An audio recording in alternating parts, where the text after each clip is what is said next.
George Russell talks about the upgrades that could help Mercedes in Miami. Fernando Alonso is considering skipping races because of what happened at the Chinese Grand Prix, and Lando Norris says Max is making F1 boring. Let's get straight into the latest news in F1. During the recent Grand Prix in China, the Mercedes team had a challenging weekend as they failed to unlock the potential they believe is in their W15 car. Despite the promise shown in the sprint race, where Lewis Hamilton was forecasted to finish second, the team couldn't replicate the same performance in the main race. George Russell finished in 6th place while Hamilton finished in 9th. The team made significant setup direction changes for both drivers after the Saturday sprint, but they failed to deliver any ultimate improvement in potential. As a result, Mercedes is still struggling to understand why they cannot optimize their car's performance. According to team boss TOTO WOLFF, the car is difficult to set up and drive, which leads to oscillations in performance. He believes the car is far away from its optimum performance level, and it is driving on a knife edge.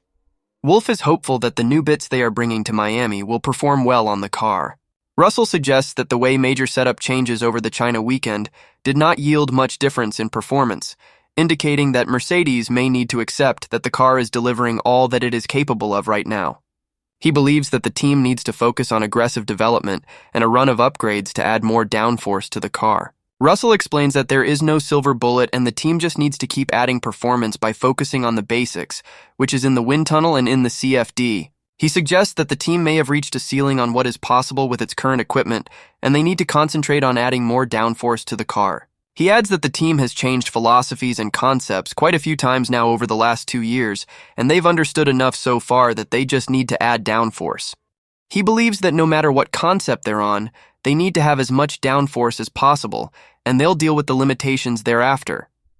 Mercedes is hoping that the upcoming upgrades will help them improve their car's performance and be more competitive in the Miami Grand Prix. Fernando Alonso, who was given a 3-point penalty for causing a crash during the sprint in China, has expressed doubts about participating in the upcoming short race in Miami. During the sprint at the Chinese Grand Prix, Alonso was leading a fierce battle for the final podium position. Unfortunately, he had to retire his AMR-24 due to damage and ended up on the losing side. This incident made Alonso question whether he even wants to take part in the next sprint. Carlos Sainz was the first to confront Alonso, and despite his attempt to fight back, they made contact, allowing Sergio Perez to pass through. With a puncture, Alonso was overtaken by Sainz and Charles Leclerc before making his way back to the pits and retiring from the race. The stewards concluded that Alonso was at fault for causing the collision. They imposed a 10-second penalty as per the driving standards guidelines. However, they did not specify the exact nature of Alonso's mistake. Although the 10-second penalty had no impact since he retired, the more significant punishment was receiving 3 penalty points on his driver's license. This incident brings his total penalty points to 6 in just 1 month after his clash with George Russell at the Australian Grand Prix. Expressing his discontent, Alonso stated that he does not understand or agree with these sanctions, particularly when it comes to license points. He described the penalty as incredibly severe and unprecedented. In fact, Alonso's frustration with the penalty is so strong that he questions the value of participating in the next sprint race in Miami. He even contemplates not going out on the track, citing the points given and the unavailability of the specific tires they use in the Grand Prix. Despite the setback in the sprint race, Alonso performed better in the Grand Prix. With a 3-stop strategy and a late switch to soft tires, he secured a 7th-place finish, overtaking Nico Hülkenberg, Lewis Hamilton, and Oscar Piastri. Alonso acknowledges that this year's Aston Martin is not achieving the same podium results as last season. However, this is not due to a slower car, but rather the improved performance of their competitors. He explains that they had a less competitive starting point compared to last year.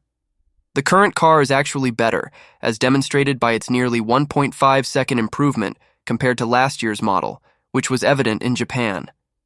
However, teams like McLaren, Ferrari, Mercedes, and Red Bull have taken significant strides forward. Based on the standings, it seems Aston Martin is currently positioned around 4th or 5th. This is not because their car is worse, but simply because the other teams have become exceptionally strong. Alonso takes pride in the progress his team has made over the years. From resembling a karting industrial unit, Aston Martin now qualifies ahead of teams like Ferrari and Mercedes. He expresses his confidence and excitement for the remaining 20 races of the season. If you are enjoying the content so far, please like the video and subscribe to the channel for more daily F1 content.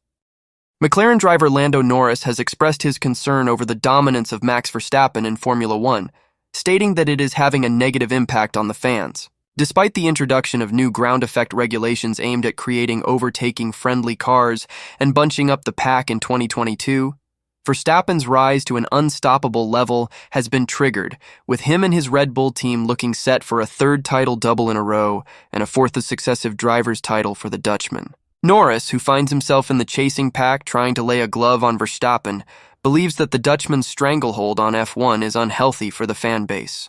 The McLaren driver was best of the rest last time out in China, securing a P2 finish, but Verstappen was never under threat as he claimed a fourth win of the F1 2024 campaign. While Norris and Verstappen are friends off the track, Norris does not think that Verstappen's dominance is good for the sport. According to Norris, "It is frustrating for people watching, but it has always been like this. Now we are seeing more dominance than ever, so it is never going to be the best to watch, and the only exciting races have been the ones that Max is not in."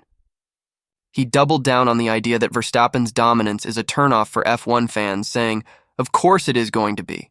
There is no way you can say it won't be. If you see the same driver winning every single time without a fight, then of course it does start to become boring, and that is obvious." Norris believes that Verstappen's dominance is a combination of having one of the best drivers ever in Formula One in one of the most dominant cars. He made it clear that he is not trying to discredit the success of Red Bull and the smart people that have made it happen. With each new season in F1's ground effect era, Red Bull personnel have expressed an expectation that the grid will converge, yet no team has worked out how to take the fight to the dominant Austrian outfit.